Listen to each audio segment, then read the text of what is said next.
you're in so many different advanced. Hello to people who are joining us. We're just going to start in a few seconds after the webinar gets fully populated. Thank you for coming.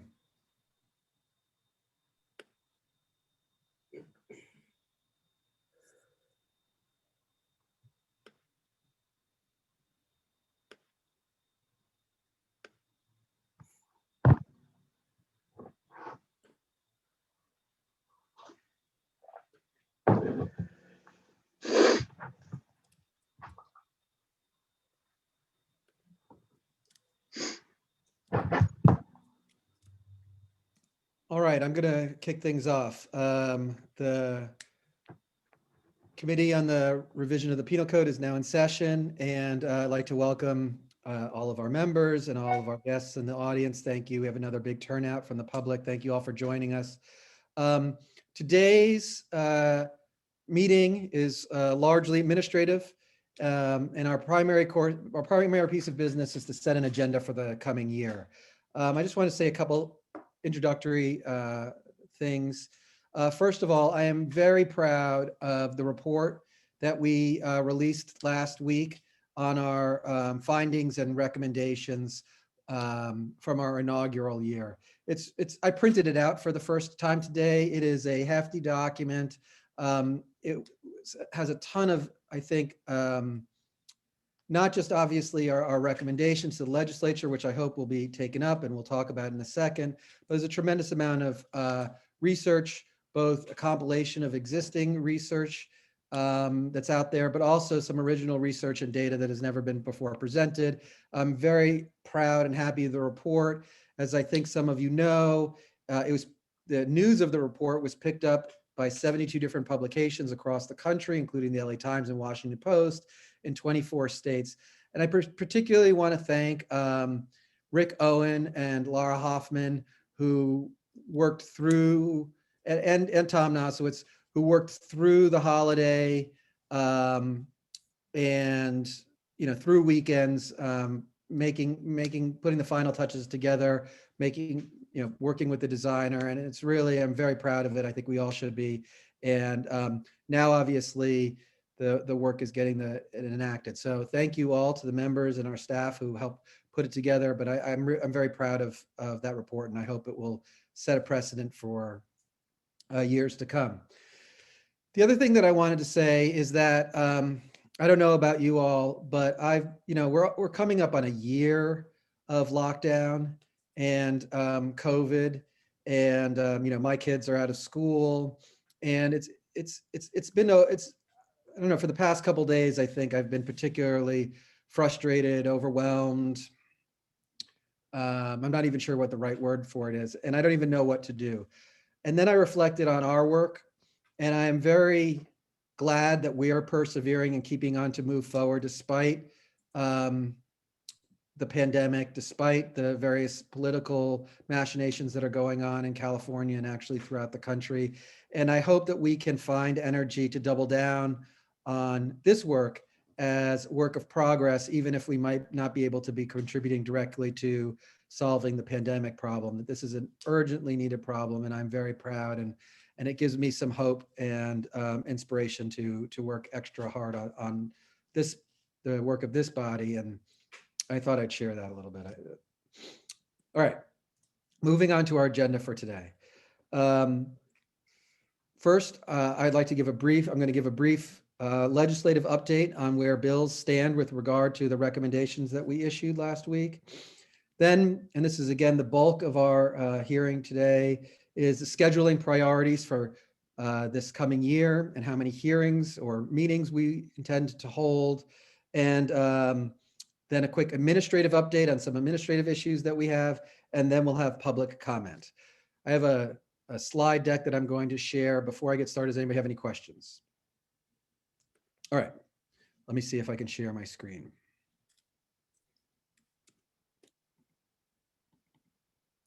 All right, can people see that? Yes. Yes. Excuse me. All right. So first, I just wanted to go through a quick scan of our reform recommendations and where things stand in terms of which recommendations or proposals have been picked up by which legislators, and the bill status. As many of you know, obviously, we're in the very early stages of the legislative session, and it's a 2-year legislative session, but already almost all of our recommendations have been picked up in one form or another by different lawmakers. So this is just a quick scan of our different proposals. And obviously, we want to thank Senator Skinner and Assemblymember Comlager for taking on, I think, some of the bigger and more impactful reforms that we recommended. Obviously, these are just recommendations to the legislature. We are very hopeful that they will take these priorities and recommendations seriously. We are very open to working with all of the legislature to the extent that they have any questions. My understanding, and please correct me if I'm wrong, is that the first step for each of these bills is that they will come before the public safety committees of their respective houses. My impression is that they will receive warm reception there. I'm hopeful. Step after that will be appropriations in both houses. And then after that, onto the floor of each house, and then swapping houses. And then should that all get passed on to the governor's office. So this is where things stand. 8 out of 10 of our proposals are in bill form. None were in the preliminary budget from the governor. We were told that the governor's office is really trying to obviously keep things slim for both political but also financial and COVID related matters to really focus on the pandemic right now. There'll be a revise in May, which may or may not take on some of our issues that are really, budget impactful. I'm happy to share this slide deck with members and probably on our website too. But does anybody have any questions as long as we're looking at this? So I think my understanding is that Ting's second look bill was more of a budget item. I am not sure. That's the reason why we don't have a budget. We don't have a bill number there. But perhaps Senator Skinner, are you aware? Number 10, I think we're talking about. I think those are discussions that are still underway. Clearly, he's budget chair. He has some latitude around that, but we haven't had that formal discussion yet, partly because we're in the middle of doing early action budget items, but obviously there's been discussions with him, so I think Assemblymember Ting's still working it out. But the other thing I wanted to add, and Assemblymember Comlager, I don't want to, if you had something else you wanted to add before I start. Well, I was going to say, I don't know my bill number, but I think it's 124. We are doing a second look resentencing. Oh, you also have a second look resentencing. Mm-hmm. And so Ting and I had been in discussion, obviously, so that we wouldn't contradict, run the same bill, etc. So I think he is doing something. I don't know exactly what it is. Today was the last day to introduce, but I think our bill is AB 124. I'll follow up on that. And to the extent that we can be helpful, please let us know. So the thing I was going to add, well, and just to that point, sometimes it's wise, even if there's, even if the statutory change needs, for example, an appropriation, it's sometimes wise to start a bill to allow the concept to get vetted, and then it might get incorporated in budget with the trailer bill along with the appropriation. So that may be some of the thinking. We just haven't had all the conversations yet. On A couple of these will likely go to judice, not public safety. Oh, okay. I can't remember which ones, but that's just a little detail. And then on the, on my SB 82, I'm not really referencing the Estes decision much because it throws it off, because in the Estes case, of course, there was an actual knife used, and I don't want people thinking that we are somehow allowing for, thefts with knives to be. So the way my staff and I have framed it is petty theft is not robbery. I think that that's exactly right. I apologize. I was just trying to. Okay, don't worry. For us shorthand internally, for us in the committee, we have gotten into the details of it around the Estes case and such. But in terms of my interacting with legislators and the committees and such, we found that it threw people off.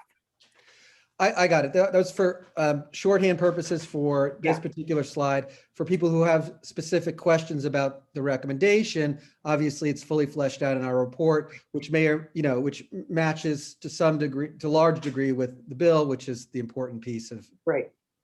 But I just wanted to give people a snapshot. Yes.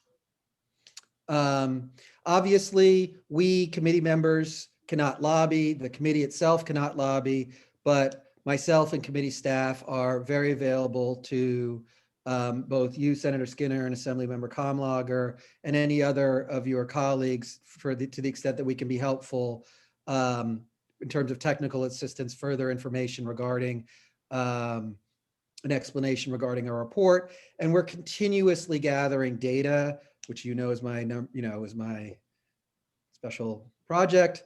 So to the extent that we can be helpful that way, I would like to be as this moves along the process. But Right. As I said,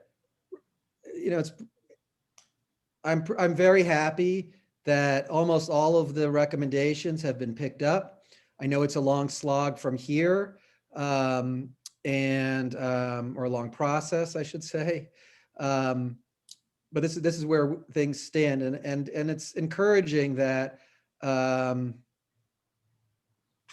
that lawmakers still see needs, for criminal justice reform, despite all of the issues that we're facing in the world, and of course that they've taken our recommendations seriously. I'm very encouraged by that. Unless anybody has any questions, I'm going to move on to the next slide. So the next item on our agenda is to talk about and setting a agenda for this year. And this slide summarizes, or it's kind of a brainstorm between staff and myself amongst some of the issues that came out over the past year that we were really not able to address last year. So these are things that came up that either we intentionally put aside, because as you recall, very early on, we said we would not address any issue or not make recommendations with regard to issues that required a 2/3 vote of the legislature or a new ballot measure, because we were too far away from the ballot measure season. And yet there are obviously big ticket items with regard to administration of criminal justice and California's penal code. So these are some of the issues that were kind of left off the table. Mental health obviously came up almost every session. Prosecutorial discretion, bail is another issue, which is quite complicated procedurally because of the recall of SB 10, and the California Supreme Court is about to issue its opinion in the next couple of months in the Humphreys case, which will further complicate things. But that was another issue that, significant issue that we wished away, and some other issues. So this was just kind of a brainstorm myself. Are there before we move on, the next slide will show sort of two different calendars that we can choose between, whether or not how many different sessions we'll have per year. And I imagined that each one we're not going to be able to take on these 9 ideas. To me, each one of these warrants its own day of hearings, unless people feel otherwise. I mean, we could combine theoretically some of these ideas, but these were the big overarching ideas that I thought sort of came up and were left unaddressed from last year. Do other folks have ideas? I mean, we're not setting anything in stone right now. Just want to, as we march through these slides, if other ideas came up. Yes, Senator. Okay, two things. One, I feel that parole is such a huge part of the whole system. And even when we make changes to sentences, and of course, much of what we dealt with last year was talking about, within the penal code, whether our code, the statutes were designed in a either fair manner or in a manner appropriate to the crime and various things. And we made a series of recommendations that were to affect that. However, even when those things are in place, in large part, the person will still end up before a parole board. And what we saw in the hearings we did have is that there is still a very low rate of parole approval by the board.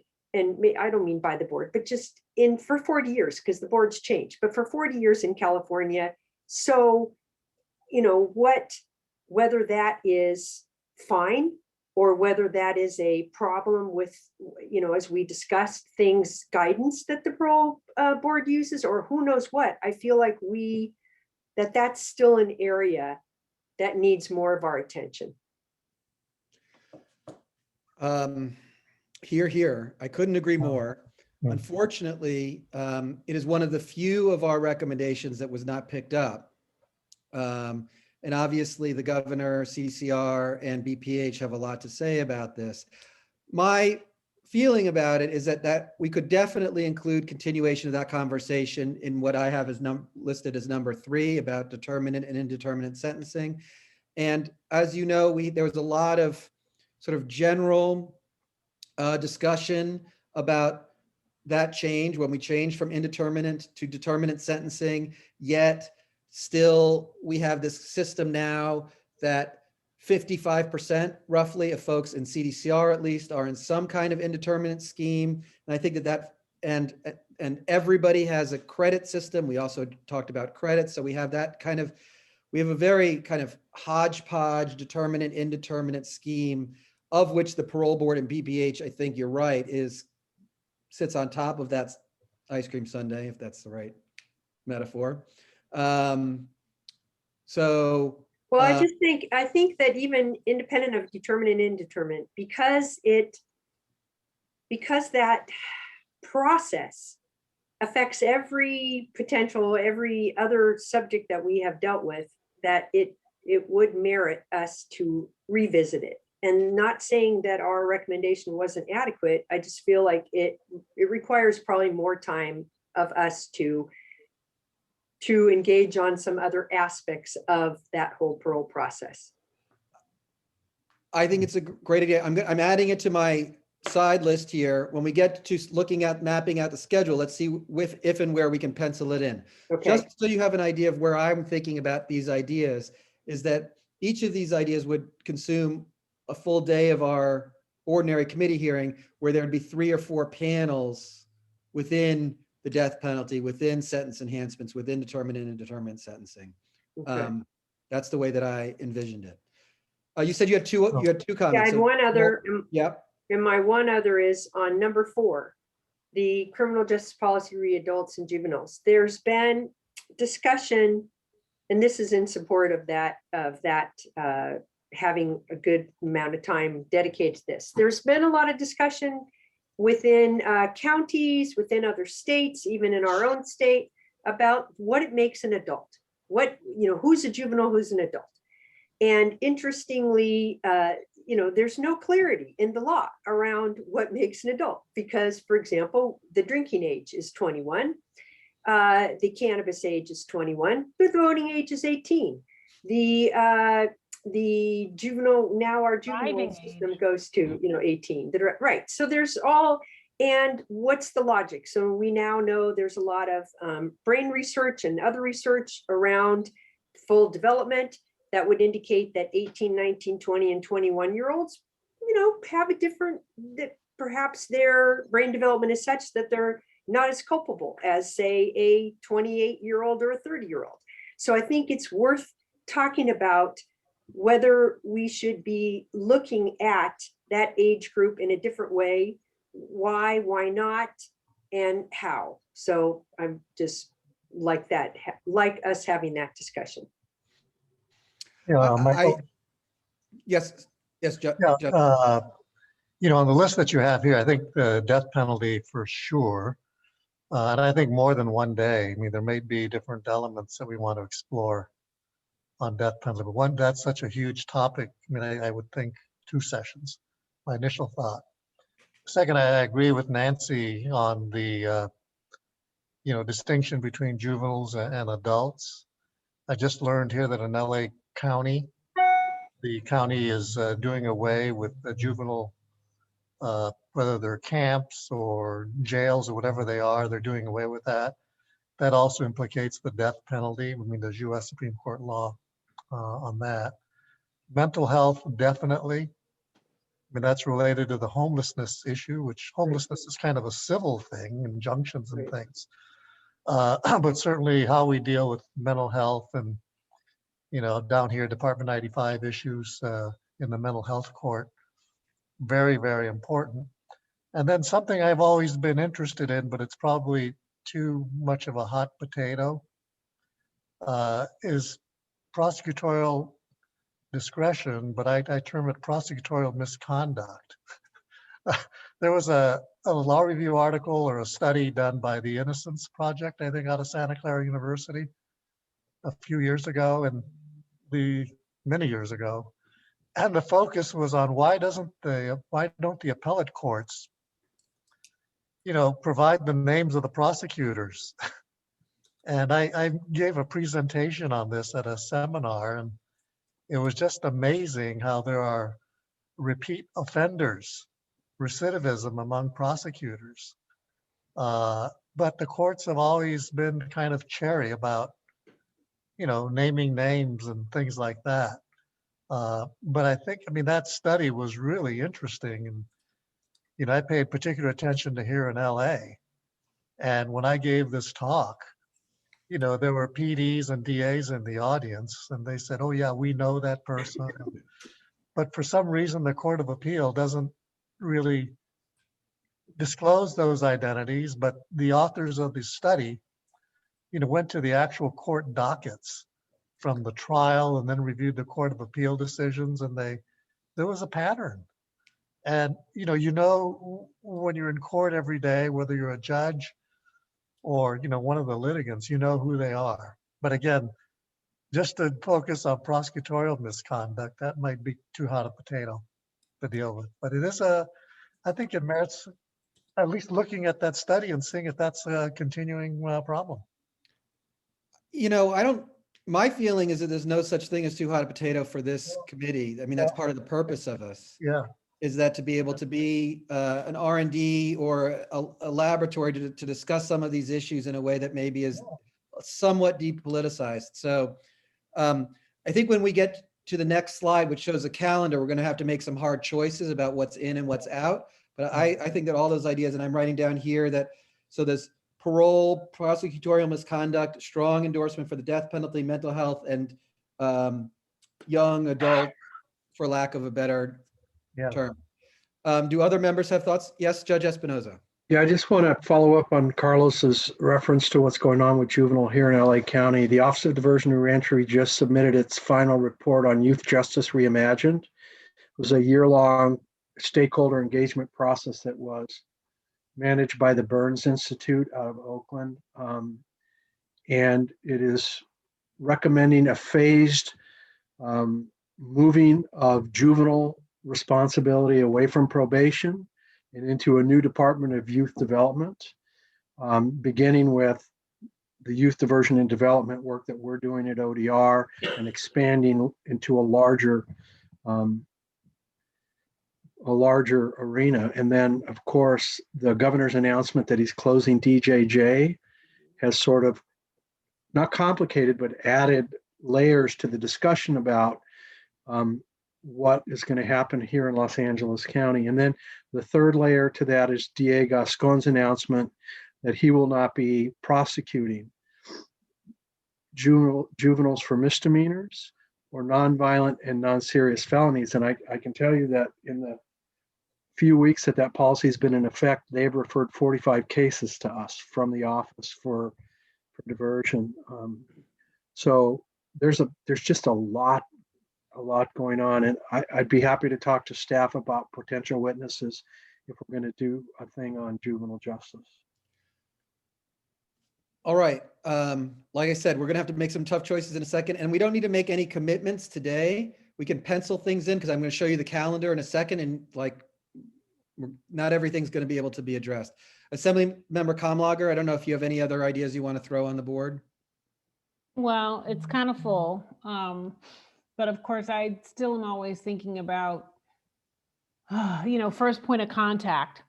Please. And on the one hand, it's like, how do you manage people through the system? But then on the other hand, it's, how do you sort of prevent them from getting into the system? So, I still don't know the short word or phrase, for that, but, that's the thing that makes me think a lot. Yeah, no, I think that is obviously super important. One of the things that we had thought about as when I was talking about it with staff is sort of pre-trial issues as a bundle that could include bail, policing, diversion. Maybe it captures that. Let's look at the schedule because, all right. So there's I'm going to have Schedule A and Schedule B. You'll see, and then I'll put them side by side so we can get a sense of how the year is going to roll out.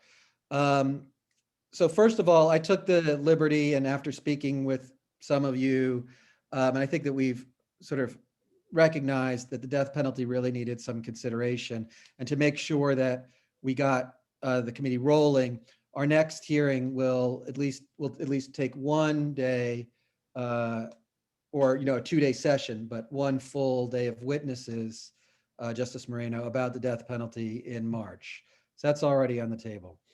And then also on the table is in November, around Thanksgiving, we want to have our report done earlier this year, both for the legislative cycle and for staff. It really seemed to make sense to have the report published in the first week of December rather than in late January, February, where we had it this year. So this is, if we had the light gray were just penciled in placeholders. I don't mean to put my thumb on the scale necessarily between the other dates, but this is what every 8-week session would look like.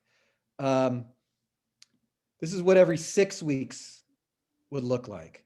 Every 6 weeks gets us 7 hearings, and every 8 weeks gets us 5 hearings. So we get 2 more topics if we do every 6 weeks. Every 6 weeks is more difficult on staff, I'll be candid, but we get more done. So I'm going to put them side by side here. So here's what every 6 weeks versus every 8 weeks looks like. And then in the gray box are the issues that we left off. I like people to, just before we decide what goes in or what we pencil in at least, and we can leave, I'd like to at least get in for the next 2 or 3 sessions, a pretty good idea of where we're going, and we can take new stock in the summer for the fall dates. So we can leave those blank, but at least I think that we got to decide if we're going to go with the 8-week or 6-week schedule. People want to weigh in on that? Well, I don't, at the risk of, not being here, I do want to say, mid-June gets a little complicated with the legislature because that's when we're doing budget.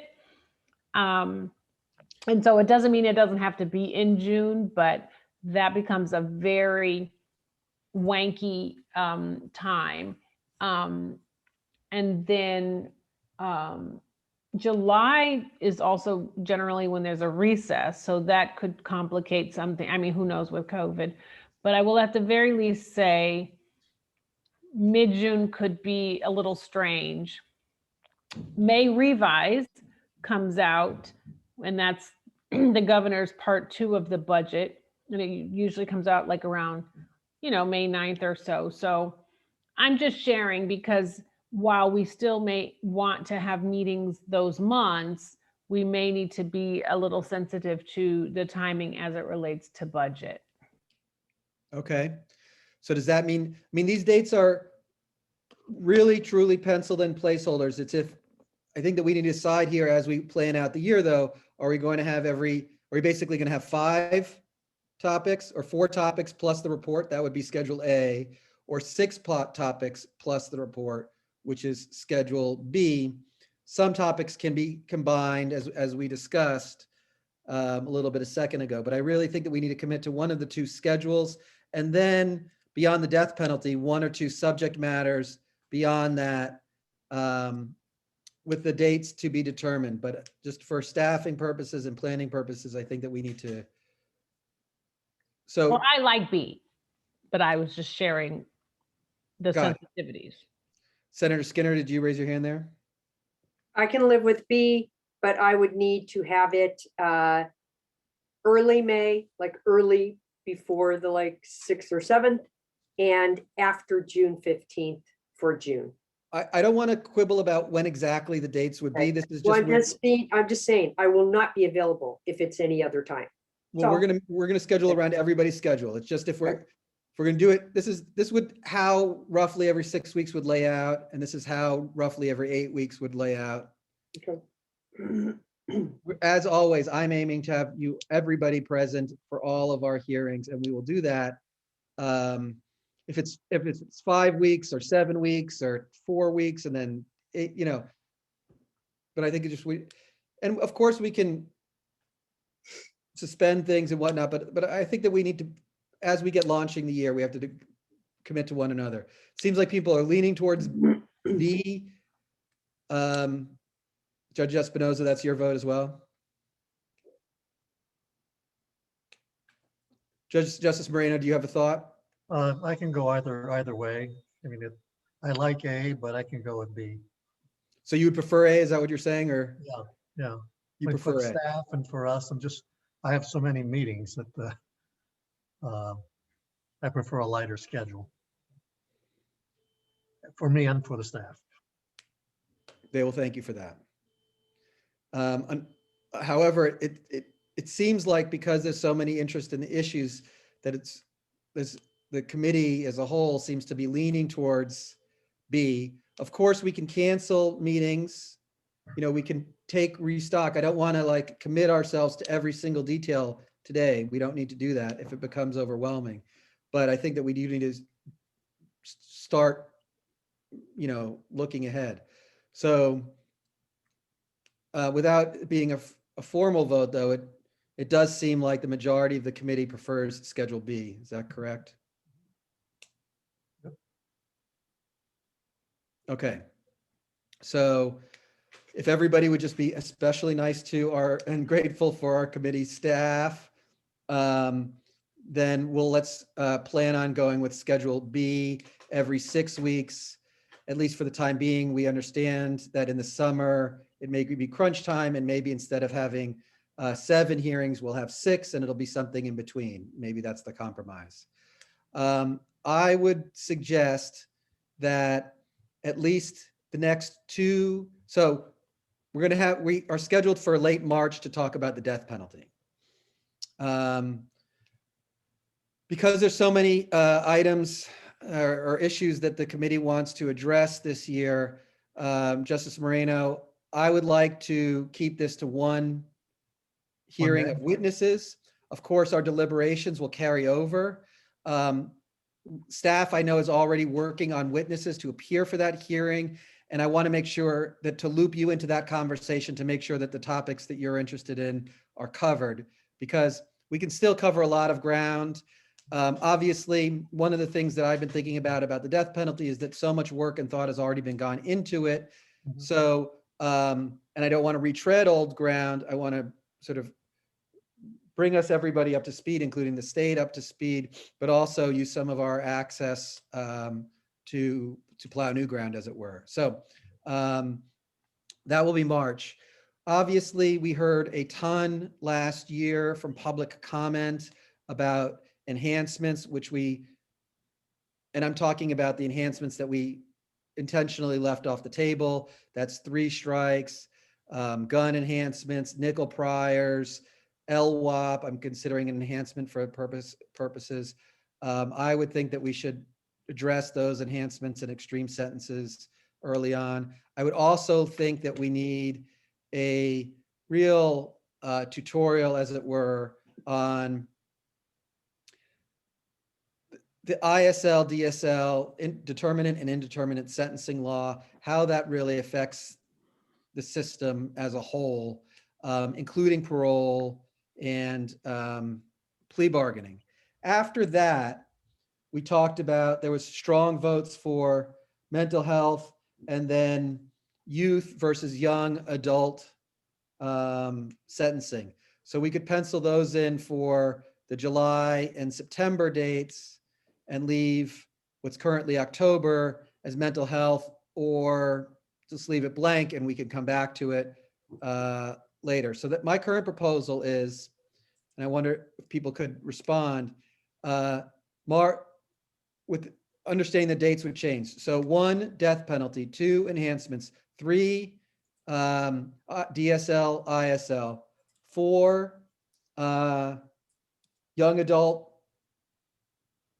youth; and 5, mental health. And leaving 6 blank for the time being.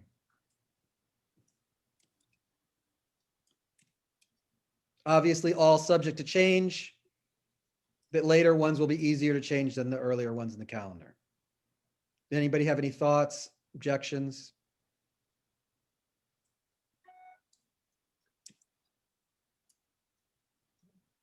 Okay, so that's how we'll proceed. Just to repeat that, we're going to do the death penalty, enhancements, DSL, ISL, young adult / youth, then mental health, and we'll leave what's currently scheduled for October that's penciled in as mental health. We'll leave that blank.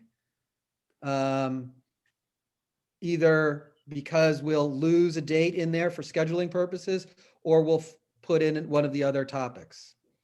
Okay? All right. Yes, Senator. Enhancements, of course, but we dealt with enhancements a lot in our first year.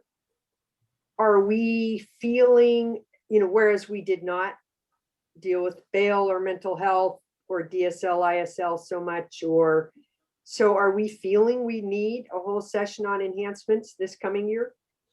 Here's my feeling about enhancements. And maybe enhancements I'm just trying to use an umbrella term here, but the enhancements that we specifically put off the table, 3 strikes, LWOP, we talked about gang enhancements, but the bulk of gang enhancements are an initiative. Nickel priors, gun enhancements, these are all protected by initiative. The reason why I think they're big tickets, they're the long sentences, we're coming into initiative season. And to the extent that these ideas should get some airings, that's why I put them there.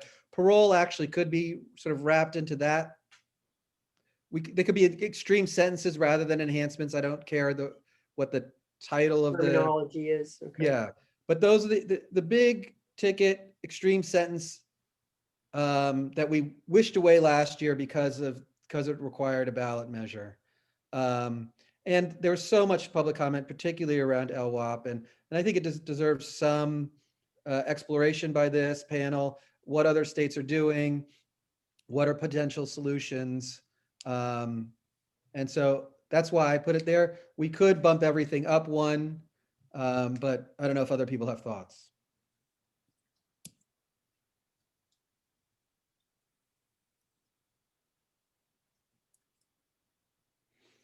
It also thematically, I'll just say, since we're talking about the death penalty, thematically, it will resonate, or many of the same issues with LWOP and special circumstances, I think will benefit from a conversation relatively close to each other.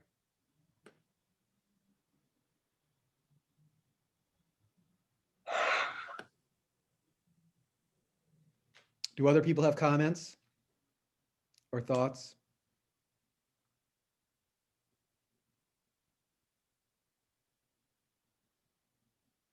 Senator Skinner, do you have any further ideas, thoughts about that? Would you rather? I understand better what you're meaning, so maybe we put enhancements slash so I can recall better what slash Extreme sentences? yes, thank you. Good. All right. So we'll call number 2 extreme sentences short of the death penalty, particularly those that are protected by a ballot measure that we didn't talk about last year. Unfortunately, I can't live edit this PowerPoint. I don't have that. My children aren't here to teach me how to do that quick enough. All right. With that caveat, or with that amendment, death penalty, extreme sentences, ISL, DSL, young adult youth sentences, and mental health, leaving the 6th date blank for the time being. All agree? All right. Yes. Scheduling to be determined by staff. Obviously, we'll work around all of your schedules. Thank you. That's the main business of today. That was a big relief. All right. We got a lot done. We're well past the hour that I promised, so I'm going to just move quickly through the administrative updates, and then we'll have public comment. So quickly, first of all, I mentioned that the report was distributed. We got a lot of coverage. I am very happy and optimistic about the legislative reaction, and we are working and hopeful to work with our partners in the legislature and the governor's office to get those passed. The data collection and analysis continues apace. That is, I think, a top priority of mine personally. We continue to have an excellent relationship with CDCR and our data collection and data scientists that we've been working with, both at an organization called Open Lattice that's supported by the Chan Zuckerberg Initiative, and California Policy Lab at UC Berkeley and UCLA to help us with that analysis. I'm very excited about that, and I hope that this year we have even more data collection and analysis. We're also in conversation with the Attorney General and the Department of Justice to get their data. These are very complicated and long negotiations, and I very much appreciate staff work on that, but it's a top priority of mine. You should know that in the governor's proposed budget that was released in January, they have proposed adding 2 new attorney positions to the committee, which I think would be extraordinarily helpful to us. So I'm grateful for that and hope that the legislature will approve or pass that. As you also know, we have 2 member vacancies. Senator Burton and Dean Richardson both resigned for different reasons. I am sad that they are both gone, but we will have 2 gubernatorial appointments coming up shortly. And I've been in some contact with the governor's office about when and how that will transpire, but they'll, at some point, I hope in not too distant future, we'll have 2 new members. And then I wanted to schedule our next meeting, which would be the death penalty meeting. We typically meet on Thursdays and Fridays. The end of March would put us at March 25th and 26th. That's a Thursday and a Friday. That's my proposal. Does anybody have any hard objections to that? Otherwise, I will have staff reach out to confirm. I have a conflict on the Friday morning. I can't move. It's from 10 to 12. I think that that's okay. Otherwise, I'm fine. Okay, so let's pencil that in and we'll have staff confirm those dates for the death penalty meeting. All right.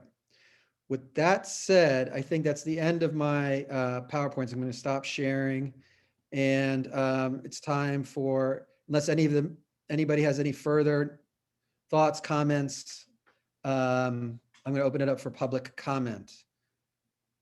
Before I do that, does any member have any questions or issues that we want to raise? Nope. All right, we got a lot done. I really appreciate it. I will send a renewed calendar and agenda. Again, I want to emphasize these are penciled in earlier in the calendar. They're firmer penciled in, and lighter in the calendar. They're lighter penciled in, just for obvious scheduling purposes. But I'm very much looking forward to it. All right, we have a lot of people in the public comment. I want to say also that we've received a fair amount of mail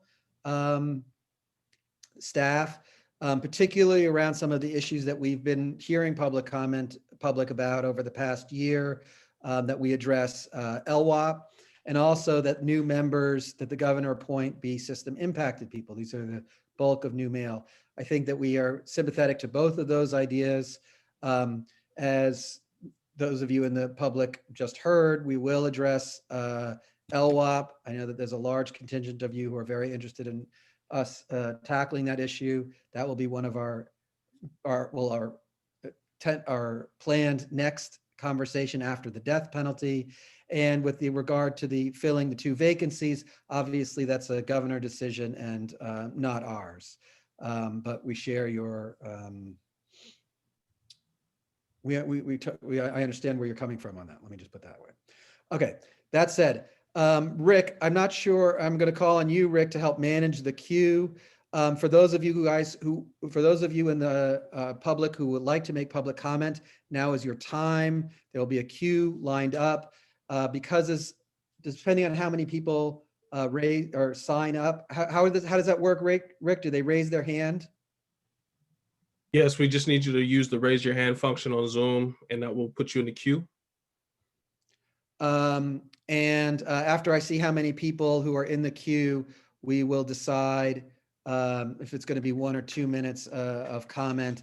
I apologize for keeping it brief, but we do read and appreciate your mail. So that's really to make substantive recommendations or detailed recommendations. Email and mail is really the best way to do that. So can you open the queue? Yes, I have it. Okay, are people starting to line up?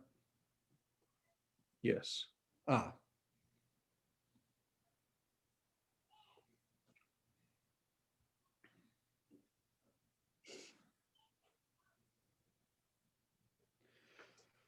All right, I'll give you everybody a few more seconds to raise your hand if you'd like to make comment, and then we'll go down in order.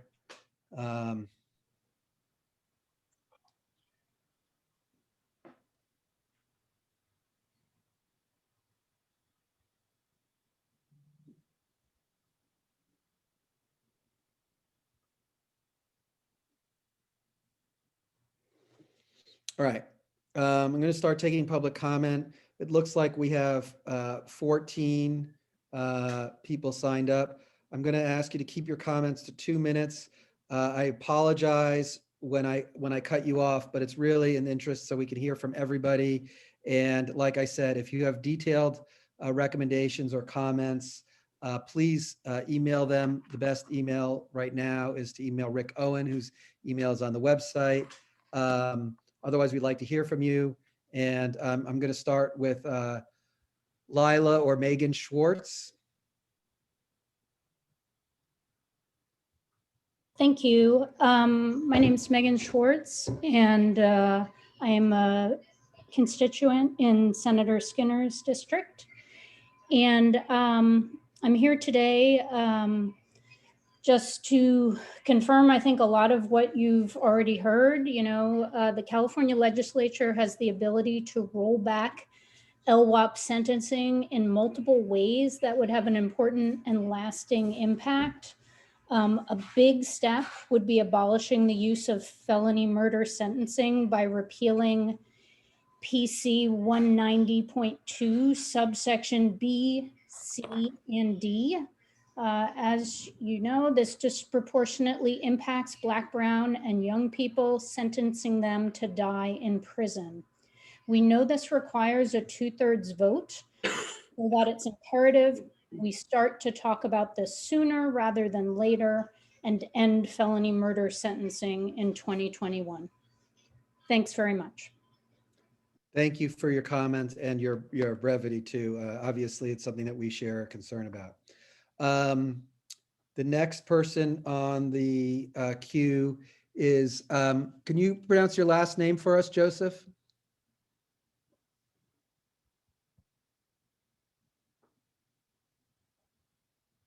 Joseph Maislish, am I audible to you? Yes, we hear you now. Oh, okay, thanks. Just a couple points. I think I can fit them in a little. I've written you also. Yes. In bearing in mind Senator Skinner's question, what's the logic, she asked. I'm thinking that there's a question of kind of basic question that if you made some headway with research and discussion on it, it could help resolve many of these individual and at least superficially separated questions about enhancement, parole, the rest of it. And I want to state the big question like this. What justifies or what obliges the community to impose on someone the limitation on human rights of custody, of physical custody? What are the conditions that that make that actually an obligation of the community? And of course, it's highly interactive with what alternatives are available and aren't. But if we went at that question as a matter of principle, I think that would help give some direction to the rest of the all these individual questions, because you have a framework, a basic understanding for them. My second point is I really liked in the report the reference to how this is an area of great passion. I believe that's an important part of this, and that's one of the things that makes, because the passions haven't been directly discussed, they emerge through every topic, every struggle, and I think of those as the elephant in the room that people are afraid to put on the table for discussion because they feel that the weight of the elephant will wreck the table. So, but we got to do it, and that will help advance the things that you're working on. And the third thing is, sentencing is unfairly burdened with representing symbolically how seriously the community is taking the harm, the pain, the suffering of any particular person or group who are the victims, and that we ought to develop the other ways, massive support for victims, for perpetrators too, their emotional, what's going on with their lives, and have many services that will do that and take that burden off of sentencing. So sentencing won't be an indirect way of telegraphing, do we care or don't we? That'll free you to do all the wonderful things that you're starting on. Thank you. I'm sorry to cut you off, Mr. Maislish. I appreciate that. And I think that one of the basic ideas of the committee is to try to take some of the heat and passion out of the discussion and really try to focus on best policies and practices, not only throughout state, but the country, and using data in a way that sometimes isn't possible because these issues create such passion. Renee Benavides. Hi, I'm Renee Benavides with We Are Their Voices. Again, we appreciate you guys every time. We look forward to these. But I really want to emphasize again on, we are the families of the incarcerated, and we're really hoping that you guys know that you can lean on us. Okay, I know we don't have your background, your certificates, your degrees, but our heart, we know the system and we know the injustices, and we have the heart, the drive, the desperation, and the determination to be whatever is needed. We're frantic with, of course, we have to be patient. We know that these things take time. So many of us can send our loved ones to resentencing if we had the money for the lawyer, but we don't. So we are solely depending on you all to help us, because we can't afford, and a lot of them should not even be in there. They qualify for Prop 57 or these other laws that have changed, but we have no way to get them there unless staff recommends them or we have thousands and thousands of dollars. But it's just basically, I wanted to say that we are here, and we may not get a chair with you guys, but you can reach out, and you just can lean on the families. We are ready to do whatever you need to get this going, to get it through, and to provide any and all information. And we just really, really appreciate you guys. Thank you. Thank you very much. I sympathize with two things that you said. First of all, about hiring a lawyer for resentencing purposes. I hate to tell you not to hire a lawyer or not, but most resentencing laws do not require outside counsel, and public defenders are involved in those cases. I obviously don't know the specifics of your case, but I know that the committee is dedicated to reforms that do not require hiring an outside counsel for thousands and thousands of dollars. It really can apply universally. And also how you can get involved is we can only make recommendations. It's the lawmakers and the governor who actually make these things happen. So please be in touch with your representatives. All right, that said, Jane Currant. Yes, good afternoon, everyone. Thank you so much for all your work. As I've mentioned before, and probably did in my mail to you, I have volunteered at San Quentin for about 7 years now, and Solano Prison for about 3. And I have met countless individuals who are long, long overdue for release. Sadly, CDCR neither incentivizes nor acknowledges rehabilitation work by those serving LWOP and on death row. That's 6,000 people. As the chair began the meeting addressing COVID, I think it's even more critical now that you push the governor, you have his ear, you push the governor to commute more such individuals who have done hours and hours of rehabilitation programming and whose actions in their communities in prison are obvious. You know, as we all know, Governor Brown commuted 150 people serving LWOP with no recidivism. 0% recidivism. You've seen the statistics on the older incarcerated people. They do not recidivate. They do not cause harm to the public. I also want to mention that we recognize it's the governor's authority to appoint committee members, but again, you have his ear. You're the ones who can urge him to include system impacted people as full members of this committee. Those closest to the problem are the ones that are required to help solve the problem. And if you're gonna make real change, you've got to include these people. 2 individuals that many people have recommended, I among them, are James King of the Ella Baker Center and Jane Dorotek. Thanks again for all your work.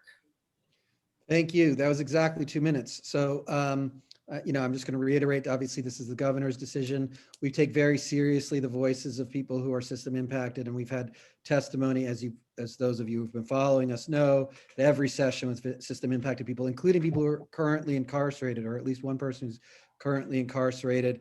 And I also want to say that, you know, our recommendation number 10, which has been apparently picked up by 2 legislators, not just Assembly Member Kamlager, but Assembly Member Ting, would expand resentencing opportunities dramatically for people who have proven rehabilitation, and something that I hope will become law. So I think we all share your feeling that there are many people who are serving extreme sentences, especially, who deserve another look, and we want to try to expand that process as best we can. Peter Hasland. Yes, thank you. I serve as the chair of the Board of Trustees at Santa Barbara Community College District. And I was elected to that position about 10 years ago. That's how I got interested in the issue of incarceration. I was looking at a college board budget and finding that there was never enough money for us to do what we needed to do. And then I looked at incarceration and the costs of incarceration, and I became interested. I also chair a nonprofit group in Santa Barbara called the Center for Global Dialogue. our purpose is to examine a particular issue that's important to us and see how others deal with it. And we had heard that recidivism was far lower in Scandinavian countries and also in Germany and in other places. So I went to Denmark a couple of years ago and actually had myself admitted to prison. I wanted to see what it was like. My facility in Danish is good, so I could talk to the prisoners and see how they felt about the application of a very different set of philosophical principles to the idea of incarceration, and came away with the notion that we really need to do something systemic about our incarceration process. I realize that incarceration is just a part of what you're looking at. But my board and I have put together a paper that we'd like to share with you. And so that's part one of what I want to say. Part two is to commend you for doing this. And I don't want you to feel as if you're alone. There are lots of people out here who really see the criminal justice system as broken, and we want to help you fix it. So please look for my paper. It's mercifully short. I understand. Thank you. Nobody Thank you, wants Mr. to read Haslam. long papers. I encourage you to send it to Rick Owen, whose email is on the website, and we definitely will take a look. We heard a lot about Scandinavian justice systems, and I agree, and I think that I don't want to speak for everybody in the committee that feels that this is a cultural or systemic issue that can't be fixed necessarily by changing this penal code section or this regulation, that to really get a more holistic and effective criminal and system that keeps us all safer. It's a cultural change. It's going to take a long time. So I share your feelings about that. Crispy?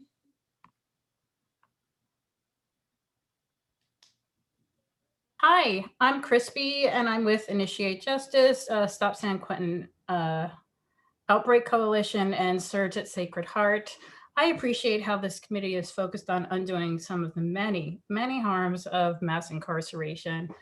The immediate issue that must be addressed, and I appreciate that you're starting with death penalty, and I love the agenda that you have for this year, but the immediate issue that must be addressed is the release of 50% of the population of people incarcerated in California state prisons in response to the COVID-19 pandemic. 210 people in the care of CDCR have died, and many are suffering of COVID-19 due to the deliberate indifference of CDCR, CCHCS, and the federal receiver, J. Clark Kelso, who, by the way, approved the forced sterilization of 1,400 women in California prisons and oversaw the intentional transfers that led to the COVID-19 outbreak in San Quentin. What will it take to fire this guy? What will it take to remove him? Governor Newsom has the authority to enforce the use of Gov subsection 8658 for the immediate release of incarcerated individuals by the people in charge of the institutions without incurring liability. We need releases now. They've only released 22% of the 50% that they need to release. I also highly recommend, and I know that it's not your purview, but you do have the governor's ear. I recommend James King and Jane Dorotek to have a seat at the table with you on the committee. I appreciate that you bring people in to the hearings. That's amazing. But real change will happen when people are empowered and are at the table. I appreciate everything that you do. I appreciate the report that you did, and I thank you very much. Thank you, Crispy. And I appreciate that you're speaking up for people who are behind bars and suffering under the pandemic. As you know, we started today's session thinking about those folks, and they're in many ways voiceless. So thank you for your work as well. Yolanda Narvet.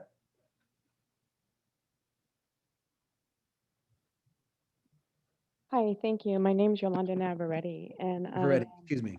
that's okay. And I'm a retired employee from UC Davis, a mother of 4 and a grandmother of 11. And my husband is serving an LWOP sentence, and he served 27 years to date, which has cost over $2.2 million. So one of my first priorities I want to address is the 210 incarcerated people that have died from COVID.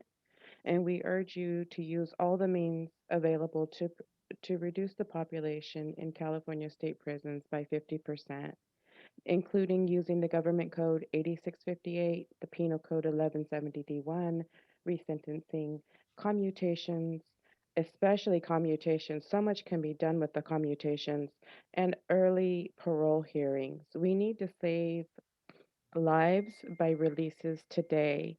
And I'm also going to ask that you call on local and state leaders to ensure immigrants are not funneled into ICE after serving their time in CDCR. These people have been traumatized coming to a new country with post-traumatic stress disorders from when they left as children, and then they get stuck in the carceral system, and they're further traumatized. So, but lastly, I do want to say thank you so very much for addressing all these carceral issues. And thank you for saving lives by doing the work that you guys are doing. You guys are really appreciated. Thank you. Well, thank you, Ms. Naravetti. I appreciate the compliments. We're working very hard. Many of those issues that you mentioned, or some of them, are included in our report. We hope they become law, and I encourage you to contact your legislature and the governor. Obviously, we don't have any control over commutations, but it's another person, that's the governor's office. And immigration, or some people call it crimmigration, has not been on our agenda, and I hope it will be at some point, because I do think it is a critical issue. So thank you for raising it. Dabney Park. Hi, can you hear me? Yes. Okay, thanks. Great. My name is Dabney, and I just want to first start off by thanking you for holding this meeting. And along with I just want to second everything everyone has said. Just put an emphasis on taking action to roll back LWOP sentences. I have a friend who was sentenced to life without parole when she was a teenager, and she's served a little under 2 decades. And she's done a lot of work to process her trauma, and I think she would be welcomed back into the community along with many other people with LWOP sentences. And I just as someone who's really young and naive, and I wrote this in a letter to her, but I dream of the day where she can be free and out of prison, because I really think she's a friend of mine, and I really want to see that for her and lots of other people. And so thank you for hearing me and holding this space for everyone. Well, thank you, Dabney. That was touched me. I'm lucky enough to know folks who have been sentenced to life without parole and have been released, and the work that they've done and the transformation as people and the perspective that they have on life is so enriching to me as a person. These people have genuinely changed my life. So I understand where you and a lot of other people are coming from on this issue. And as you heard today, it's something that we're going to take up at our not immediate next hearing, but the meeting after that. Jane Dorotic, is that correct pronunciation of your name? Can you hear me? Dorotic. Dorotic. Yes. Thank you. Thank you for holding this, and thank you for giving me the opportunity to speak. I do want to support the revisions that the committee is making to the penal code, and I feel strongly about this because California leads the nation in the imposition of life sentences. Our prisons are hugely overcrowded and unsafe, and the $13 billion annually we spend on them would be much better spent on community support. California must work to reduce the population in overcrowded prisons, and I would like to see focus on decriminalization and decarceration and reducing the length of all sentences of people inside. Priorities, LWOP sentences, elimination of enhancements and extreme sentences, and the expansion of elderly parole. Senator Skinner, I was so glad to hear you mention the very low parole suitability rate, and in particular for elderly. The parole suitability rate for elderly is more than 10% below the overall very low parole suitability rate.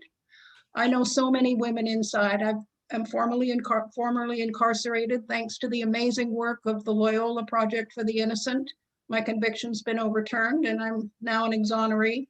But I know so many women inside, thank you. So many women inside that should be released are no risk. They cost 2 times everyone else, probably $200,000 a year to continue to incarcerate. They're no risk to public safety. So thank you for your work, and we must get these things done. Thank you. Thank you, Ms. Dortick. Obviously, reducing incarceration is, a top priority for the committee. I want to emphasize, though, that so is improving public safety, and that I don't think that these changing the narrative that these things are an opposite to each other. California has experienced a dramatic decrease in the number of people incarcerated. There's a lot more work to be done, but at the same time has also seen a dramatic decrease in our crime rates. Again, much more work needs to be done. So I think that those things can go in tandem, and I don't want to be just perceived as a decarceration committee, but one that's overall improving justice holistically and includes both ends of the spectrum, is my response to that. Sahara from Economic Justice. Hello, can you hear me? I can. Hi, well, my name is Sahara and I'm with Dignity and Power Now. I'll come to this space today because my father is currently incarcerated in Kern Valley State Prison. He's been in jail since I was 4 years old and I am now 23, almost 24. He falls under the life without parole, the LWOP sentences, as well as the 3 strikes, as well as everything dealing with the COVID. The conditions in there are really bad right now. Everybody knows that COVID is coming in through the guards. There have been over 209 people that have died because of COVID.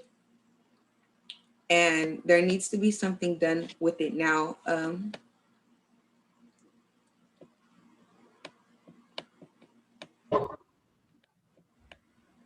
Sahara? Yeah, can you hear me? I'm sorry, I must have cut out. Yep, we can hear you. 209 incarcerated people have died from COVID-19. We urge you to use all means available to reduce the population of California state prisons by 50% now. That includes government sections 8658 and Penal Code 1170D, resentencing, commutations, and early parole hearings. My father would fall under this code if he was being able to be released, and he'd be home now. I lost my my partner, Quentin Thomas, in Twin Towers Correctional Facility back in March 2018, and I'm fighting for justice for him right now, and I could not stand losing my father due to COVID conditions. And nobody's trying to, he's reaching out for help and nobody's trying to help him. And it's not even just the physical aspects of it, it's the mental aspects of it alone. Just being in a cell, encaged for 20 years and then not being able to come out because of COVID regulations, and he shouldn't have even been in there to begin with. So I highly urge you to release these prisoners because they don't need to be in there. Everybody knows that these prisons are made for profit and we need care, not cages. Thank you, Sahara. Really, everybody who's talking to us, our power is limited. Our power is in our ability to make recommendations to the legislature. A number of you have mentioned 1170D1. That is we have recommended important expansions to that would apply to everybody incarcerated. And I recommend that you call your legislator and the governor to encourage them to embrace this reform. So I just want to put in a plug for that. Stephen Green. Can you hear me? Yes. So my name is Stephen Green. I'm formerly incarcerated. I was sentenced to life without. Governor Brown, it overturned commuted my sentence. I've been out for about 1.5 years. So I have a couple of comments. One, I obviously appreciate that the committee recognizes that life without and the death penalty definitely have ties. I believe they're the same sentence for me. That one is, death by injection and the other one is death by incarceration. So having the hearings close together definitely has, for me, it's the same, like they have the same impact, right? You got to get rid of both of them, in my opinion. Two, that we do recognize that Governor Brown and Governor Newsom have commuted life without. I think the number is close to like 172 for both of them combined. And I would like to reiterate what the lady said, that the recidivism rate is 0. But if we're going to collect data on life without and really talk about it, I believe you have to talk about the people who are sentenced to it and who've been released from it, who are not only just getting by out here, but we continue to impact our communities. And I know you know this, that we volunteer, we lead organizations, we do different things, and we're trying to make safer communities, right? It's about second chances and building safer communities. And I think when we're talking about the apex of the sentencing, when it's death penalty and life without, I definitely think you got to talk to the people who've been released and who are living that, if we're going to be collecting data on that. And my next statement would be, I definitely believe that we need someone system impacted who knows what 20 years looks like on this panel. Because when we're talking about, hey, I want to give this person 300 years, or I want to give them 20 years, but 10 more, 15, 16, 60 more years of enhancements, I think we need to know that someone needs to be there to say, hey, I know what 20 years looks like. I know what 25 years looks like. And I think that's too much, or I think that's too harsh, or, you get it. When someone's been there, they understand it just a little bit more better than someone who has not. And with that, I'd like to thank you for holding the space and giving me time to speak. Thank you, Mr. Green. Before you go, can you say, there. Welcome back. Congratulations. Oh, Mr. Green, you back? I am back. Just tell me real quick, where were you last housed? I was last housed at Ironwood State Prison. All right. Well, thank you and congratulations. And the work that you must have done to go on from a sentence with absolutely no hope to get a commutation from the governor is unreal. And I really congratulate you. And I know that you're not alone and you're an exception to the rule, meaning that there are many other people. So congratulations. Yes. Fair Chance Fuel, if you could introduce yourself.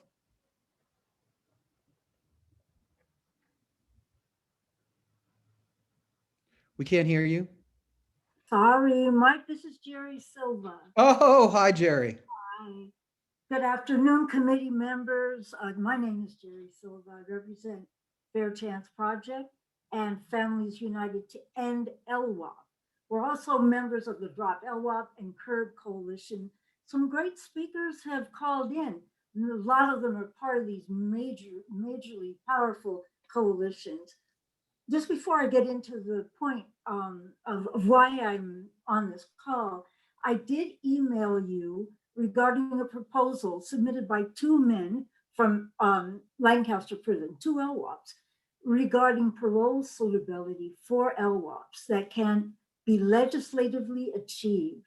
And I really hope you'll review it because it's interesting. The points are well made and you have it somewhere in your possession. So as with others, and I know you have no power to put the 2 formerly incarcerated lifers on the panel, but I just have to speak about one who I'm very familiar with. That's Jane Doherty, and she called in, as you know. She first contacted Fair Chance Project in 2009 as a wrongfully convicted woman at the hands of this really criminally unjust system. I stayed in touch with her all through the years. And during the time I've known her, she was a leader in the long-termist organization at CIW. Because of her diligence and her amazing intelligence, the group of women stayed informed about legislation, about studies related to their cases. I was invited many times over the years to speak to the women about the ways Fair Chance Project could aid them. And these were actually learning sessions for me.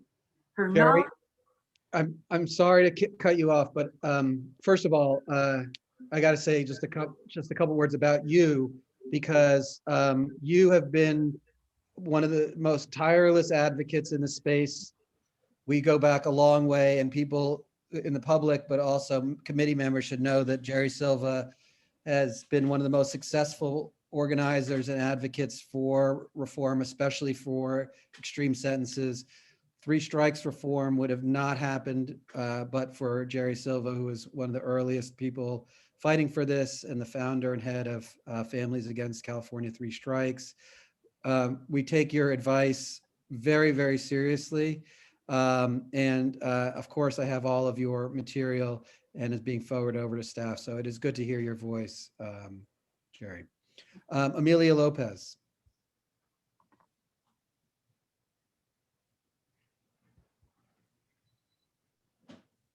Hi. Hi. My name is Emiliano Lopez. Emiliano, excuse me. I live in Senate District 30, and I'm formerly incarcerated. I currently work for the GRIP program. And what I believe is, I want to echo what Stephen said, is that life without should be abolished, as well as consecutive life sentences, because it's also, death by incarceration, and it serves no purpose. Also, rehabilitative programming should not be left in the hands of the CDCR, but should be transferred over to the community that's going to be receiving people coming out of incarceration. I also believe that we should make an avenue for rehabilitative programming to be available to all prisons throughout California, especially rural prisons. I paroled from Avenal in 2016, and there was very limited programming, but all of a sudden there was a lot of programming that makes the way for people to come out. I also want to echo that, lifers in prison are leaders of peace in those communities. And when they come out of incarceration, they're leaders in their community. So I really want to emphasize that we really have to make a way to open the door for lifers. And thank you for your work. Thank you, Mr. Lopez. If you don't mind me asking, were you a lifer? Yes, I'm a former lifer. And were you released by commutation or through the parole board? I was found suitable for parole in 2016. Governor Brown sent me back en banc to the full board. Of the 6 people that were en banc, I was the only one released. Well, congratulations. I know that is no small feat. So welcome back and congratulations. Thank you, sir. Miss Shear, Joanne Shear.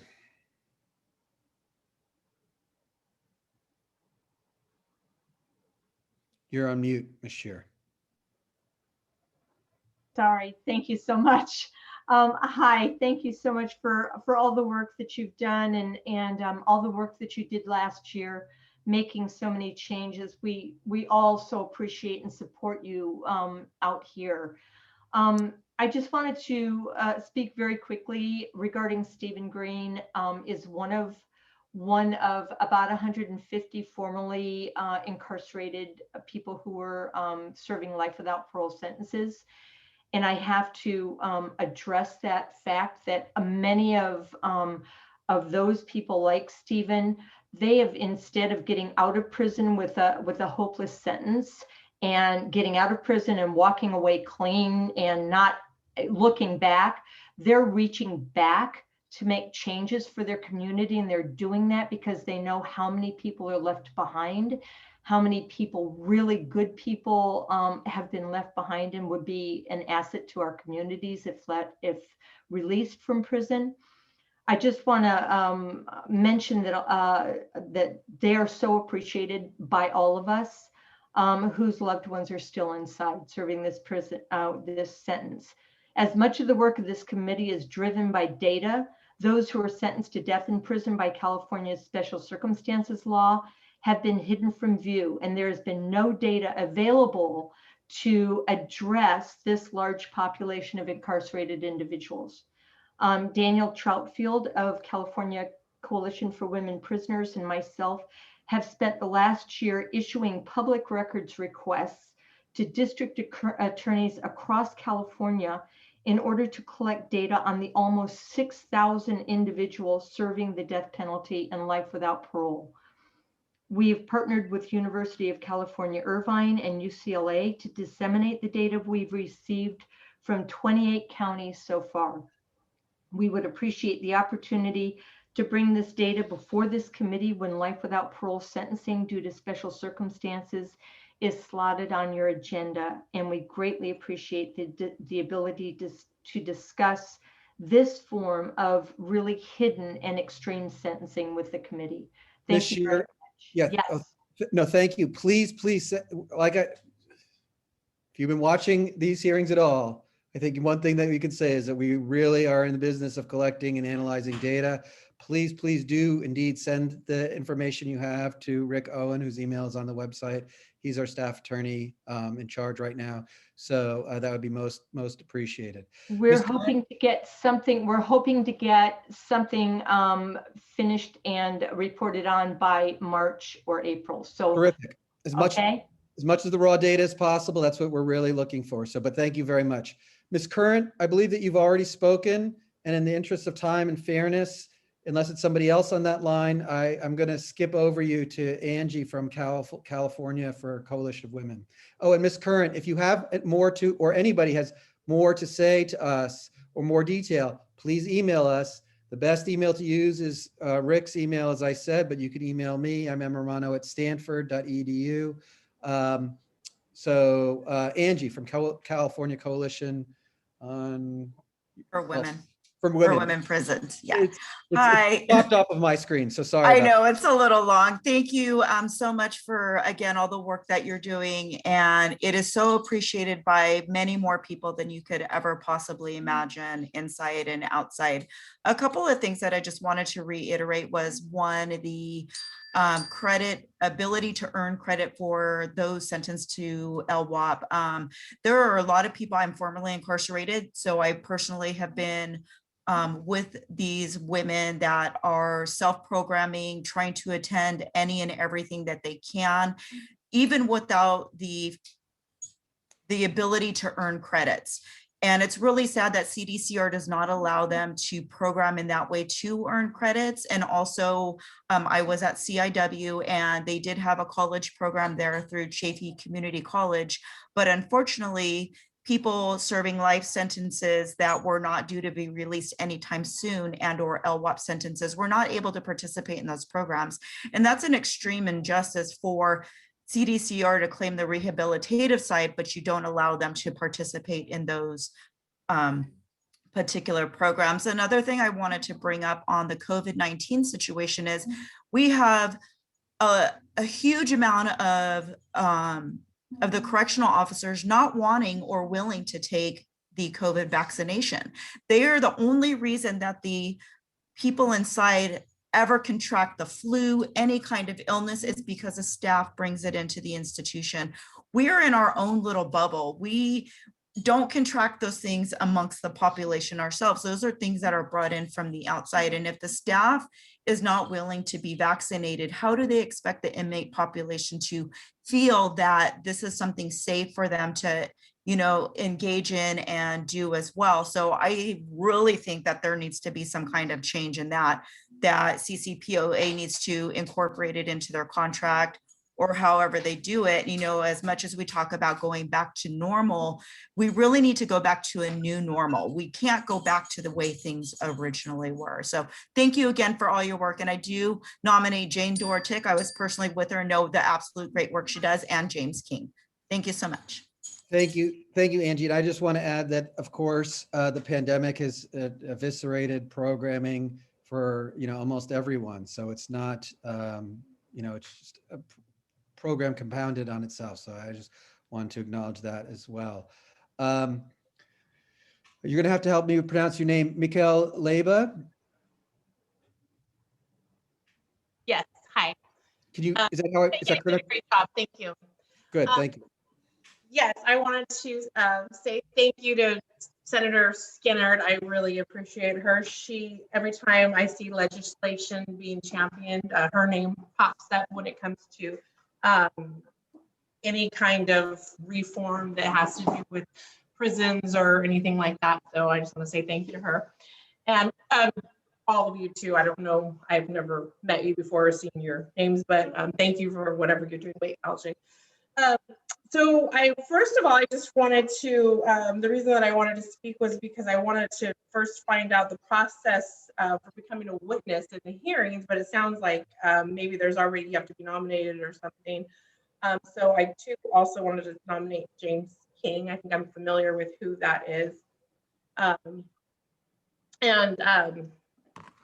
worked for the Department of Housing for about 16 years. I'm very familiar with the homeless problems, and I was the manager for codes and standards, and now I work for processing the financing for affordable housing. So I'm very familiar with all that, as well as mental health. My son currently is 30 years old, and he's in the mental hospital right now with schizophrenia. And so I see all of the roadblocks that people have to deal with affordable housing and finding things like that, and dealing with mental illness and being homeless, because he's homeless. He just, that's his life. And, he goes from homelessness to the mental hospital, and there's no long-term care. Also, my husband is incarcerated at San Quentin. So that's very special to me. So I wanted to, and I also have a degree in criminal justice, a bachelor's degree. So I'm very familiar with all of the issues and challenges. And so I really want to advocate and would like to be a witness in the future hearing. So I don't know how you do that, or if it's you already are going to nominate people. I have a lot of really good input over the years, and some ideas on the death penalty, and definitely ending the life without parole. Ms. Leba, I'm sorry to interrupt, just because we're trying to keep everybody to 2 minutes here, but really, if you have suggestions even to nominate yourself as a witness, please do contact Rick Owen, who is our staff, who's primarily responsible for organizing the witnesses and finding the people to address the committee formally. Obviously, everybody is free, and we welcome and we do appreciate written submissions of comments as well. All right, I think this is the last person, Josephine. Hi, can you hear me? Yes. Thank you so much for calling on me and for this. I'm Josephine. I'm calling from the Disability Justice League Bay Area. And I'm calling just to echo everything that everybody else is saying, that the leadership of the most impacted in terms of how you guys make decisions, taking from direct experiences of people living out death by incarceration sentences is incredibly important. And yes, just thank you so much for your time. Well, thank you, Josephine. I appreciate it. And I'm sorry to say that there was only that you were the last speaker, but it's not. We have two more, I believe. Marion, you're next. Hi, everybody. I've been waiting my turn. Yeah, sorry. I didn't mean to say that. Anyway, go ahead, please. That's all right. I put my hand down and put it back up. So, hi. I'm Marion Wickard, and I'd like to thank each of you for your efforts to support changes to the penal code and seeing people as actual humans. I fully support Senator Skinner's bill, SB 81. Gun enhancements, as well as other enhancements, need to be changed. I believe a personal story is always impactful and helpful. Tommy, my husband, received a 57-year determinate sentence. 10 years of his sentence is for gang enhancements. This crime was a family issue only. Oh my gosh, my computer just died. Okay, so here we go. So Tommy's sentence was a family issue only. So 22 years of his sentence is his base sentence, and 35 years of his sentence are enhancements only. He's currently taking a $100,000 medical treatment. If he did not have these enhancements, he would have already been out, as he's 19 years disciplinary free. That would have been a cost to our insurance company as well as ourselves, instead of a cost to the taxpayers. Tommy's crime was in LA County, and we truly support Gascon's directive, and with all of your vision and your support, his directive can and will happen. I thank you very much for your time, your effort. You and your panel are the hope for our future. Thank you. Thank you very much. As you heard, we are definitely want to address enhancements and extreme sentences, which sounds like your husband is absolutely a part of. So thank you. A. Martinez, you're next. Hi there. My question to you all, and I understand it may be probably too soon in the process to answer, but I still wanted to ask regarding extreme sentences and enhancements. My son was 18 years old and was sentenced to 23.5 years. 16 of those years are for enhancements, 2 gang enhancements and 1 GBI. So my question is, do you know if a violent non-motor gang enhancement cases would have opportunity in this bill that you guys have right now or talking about? So let me answer your question this way. The recommendation that we made, recommendation number 10, would offer folks an opportunity to go back before a judge after 15 years to prove that they're no longer a danger to public safety. How that recommendation translates into legislation, and as you heard at the top of this meeting, there's 2 separate bills. That is, through the legislative process. I think that I was encouraged to hear that even conservative members of the bench and law enforcement folks thought that it was a good idea to have a chance to go back to court to get sentences reevaluated. So under our recommendation, yes, but of course that needs to be translated into legislation. And I encourage all of you who support our work to contact your lawmakers and the governor to get these bills made into law. Our recommendations are just that, recommendations. So thank you very much. And unless I'm mistaken, Rick, tell me otherwise, I do think that we are at our last commenter, who is Sandra Suarez. Can you tell me if I pronounced your name correctly?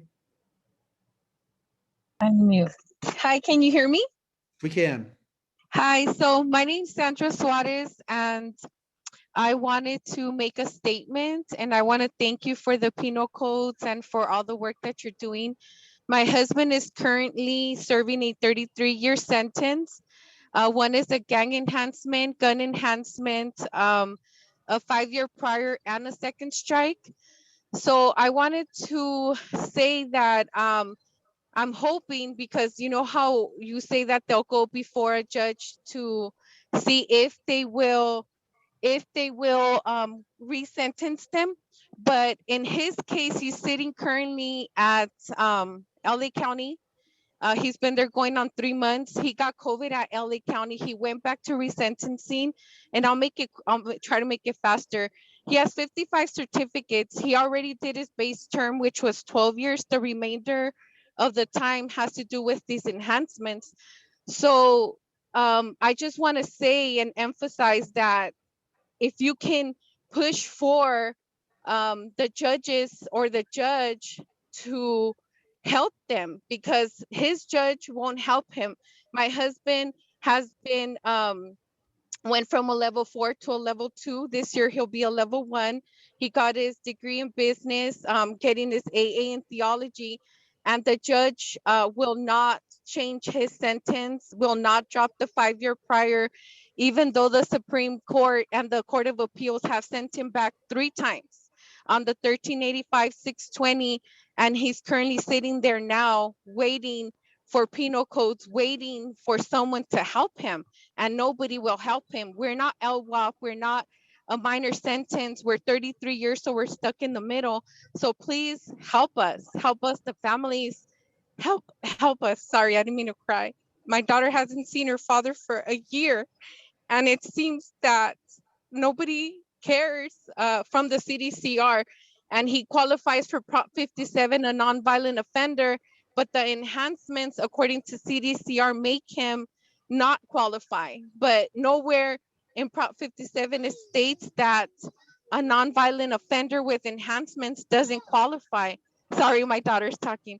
So I just, please, if you can, help us with these enhancements. And I know you are trying, but it's not said enough. It's not set in stone where a judge has to help them. And I just want to thank you, and I apologize. I didn't mean to cry, but I just. I'm glad that we concluded with your comment, and thank you for your patience, because I think it reminds us all. Obviously, I'm not going to comment about your husband's case, and I know nothing about it. You're right. But the humanity that you've shown, and that these extreme sentences in many cases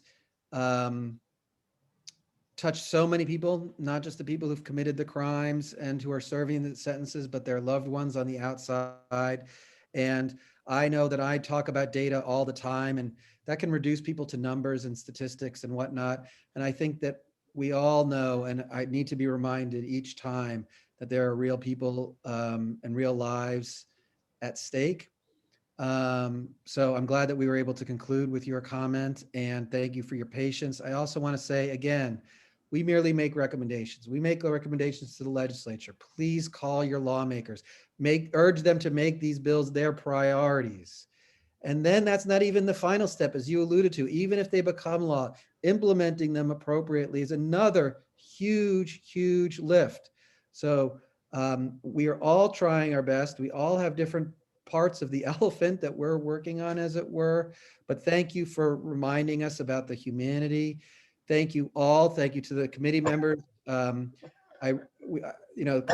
comment can go on, and I know I respond to everybody individually. I like to make just a few words about everyone who's commented. We appreciate all the written comments and the details. Please keep those coming.